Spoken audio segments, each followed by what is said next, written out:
చెప్తుంటాను. నాగిరెడ్డిగూడెం గ్రామాన్ని ఆదర్శ గ్రామంగా తీర్చిదిద్దుతామని ఎమ్మెల్యే సొంగ రోషన్ కుమార్ తెలిపారు.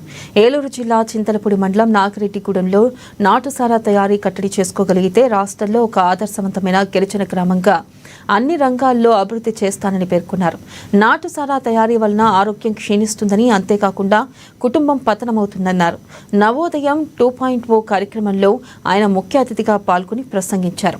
నాటుసారా తయారీ మానేస్తే వారిపైన ఉన్న కేసులు కొట్టివేయడం జరుగుతుంది అని తెలియజేశారు. వారికి ప్రత్యామ్నాయ ఉపాధి అవకాశాలు కల్పించడంపై ప్రభుత్వం దృష్టి సారించిందని రోషన్ కుమార్ సూచించారు.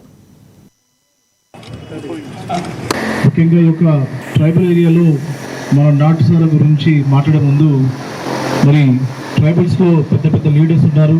వారిని ఒకసారి మనం గుర్తు తెచ్చుకోవాలి. ఒక అల్లూరు సీతారామరాజు కానివ్వండి, ఒక కారం తమ్మన్న దొర కానివ్వండి, చిన్న భూపతి కానివ్వండి, అలాగే బారు అలివేలమ్మ కానివ్వండి, వీళ్ళందరూ కూడా సంఘ సంస్థలు చేస్తూ స్వాతంత్రం కోసం పోరాడుతూ మరి ట్రైబల్స్ యొక్క అభివృద్ధికి ఎంతో పెద్దపీట వేశారనేది మనం ఒకసారి గుర్తు తెచ్చుకోవాలి.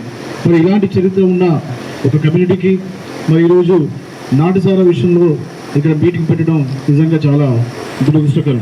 ఎందుకంటే ఇందాక పెద్దలందరూ చెప్పారు, ఇక్కడ ఈ యొక్క మీటింగ్ ఒకరి బెనిఫిట్ కోసమో లేకపోతే ఒకరికి పొలిటికల్గా అడ్వాంటేజ్ ఉంటుందని చెప్పి పెట్టింది కాదు. కేవలం మీ యొక్క కుటుంబాల రక్షణ కొరకు, అలాగే మీ యొక్క పిల్లల